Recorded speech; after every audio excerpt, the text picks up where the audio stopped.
Nosotros queríamos aprovechar Fitur, hacer de la mano de la Agencia de Turismo de Galicia, con la que ya venimos colaborando, un énfasis en una posición estratégica para nosotros. Sabemos que hay un momento realmente positivo, hay una evidente interés por la náutica en toda España, pero en Galicia, con esas potencialidades que apunté, por un lado estamos con una posición estratégica del norte al sur de Europa, somos un abrigo especialmente interesante y que permite además navegar durante todo el año en el entorno de las rías. Nosotros pensamos que además estos destinos singulares que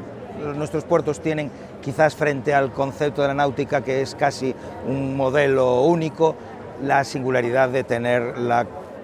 complejidad de una buena combinación con la cultura marinera de mano de puertos donde también hay pesca, marisqueo, etcétera. Por eso tenemos en marcha actuaciones de inversiones. Y hoy apuntaba el que recientemente hemos aprobado una modificación legislativa para ampliar el plazo de las concesiones de tal manera que consigamos animar a los inversores a venir a invertir, porque creemos que eso es una ventaja, saber que pueden apostar con un tiempo por delante más interesante, en todo caso hasta el tope de 50 años e incluso con una inversión muy estratégica hasta 75. Hay un momento interesante en toda España, pero en Galicia ahora mismo además se comprueba. El año pasado aumentaron el número de barcos que han recalado, el número de personas que han venido a nuestros puertos e incluso las matriculaciones internas en Galicia.